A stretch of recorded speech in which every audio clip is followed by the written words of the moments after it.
Weekaaye ke katunda kali bukwenda. Kano kali mu bizinesi ez'enjawulo yadde obukyafu bukutte wansi ne waggulu. Abatuuze bagamba kasasiro yanjadde buli wamu kw'otadde n'embaata z'abantu okumusaasaanya nazo nga zeeyiiya. Kasasiro amalawo ebbanga eriwera n'atuusa n'okuvunda nga tewali yadde ayamba okumuggyawo.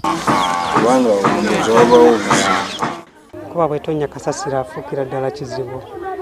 Akulukuta ne mukoka miryango wa buli wamu osanga kasasiro nga. Wadde nga waliwo okwatiza awamu omulimu munene ddala kubanga buli omu ku bantu abasoba mu 200 ababeera wano buli omu ku bo buli lunaku asuula kasasiro. Tumwera buli lunaku ne tumwokya.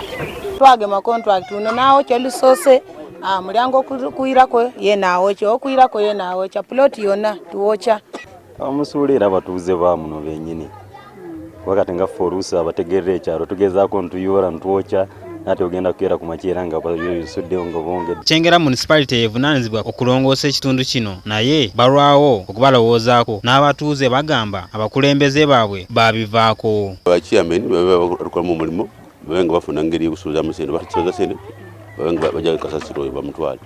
Omukulembeze ngoyo asobola okukubiriza ekyalo ne basima ebinnya babeerawo okugamba abantu basobola kumuteeka bano bamwokye bano bakola ki kyalo kyandibadde kituufu kyandibadde kirungi. Kanso yandibadde tuyambako kasasiro ng'oyo okumuggyawo nga bulijjo kanso gwe mulimu gwayo. Omuntu mwennyini yasaanidde okulaba nti anoonya amagezi ag'okuggyawo kasasiro. Tutambula ne tubagamba banaye kasasiro tetumwagala mumwokye, abatasobola kumwokya tubawa amagezi bamuteeke mu buveera.